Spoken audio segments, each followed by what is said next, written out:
আমন ধানের প্রথম ধান আজকে রোয়াবো, তাই আজ সকাল সকাল বেরিয়ে পড়লাম মাঠের উদ্দেশ্যে। আর এই যে ভাইজানগুলোকে দেখছো, এদের আসাতেই আমার আজকে কাজ হবে। তো ফাইনালি এদেরকে নিয়ে এখন চলে এসেছি আমার বীজতলা। এটি হলো আমার সেই বীজতলা, যার ভিডিও তোমাদেরকে আগেও আমি দেখাইছি। এখন আমার বীজ পুরো টানার মতো হয়ে গেছে, তাই ভাইজানদেরকে নিয়ে চলে এলাম বীজতলাতে। আর ওরা ওদের মতো বীজ টানতে লেগে গেল। এদিকে তো জমির আলে বসে বসে আমি একটু মালিক মালিক ভাব নিচ্ছিলাম, কিন্তু আমার তো মনেই নেই এই কোম্পানির মালিক হচ্ছে আমার বাপ। তাই আমার মধ্যে আর কোনো ফিলিংস এলো না। শালা রাজার বেটা কেরোসিনওয়ালা মালিক হবে।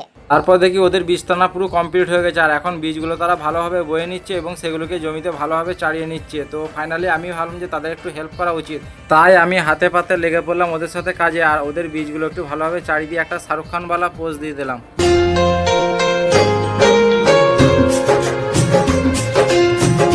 আমাদেরকে আমি আগেও বলেছি যে চাষের কাজ আমার একটু আধটু সব কিছুই জানা আছে, তাই এখন আমি ওদের সাথে লেগে পড়লাম কাজে। তো বন্ধুরা, আমার জমি রোয়ানো কেমন হচ্ছে তোমরা একটু কমেন্টে জানিও। हम तो मजदूर हैं,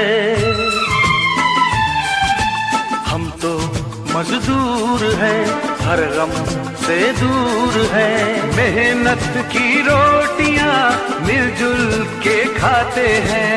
এদিকে কিছুটা বীজ শর্ট পড়ে যায়, কাকাটি আবার সেই বীজতলায় এসে বীজ টানতে শুরু করে দিল। আর এই কাকাটি সেই বীজগুলো বয়ে নিয়ে আবার সেখান থেকে রোয়াতে শুরু করে দিল।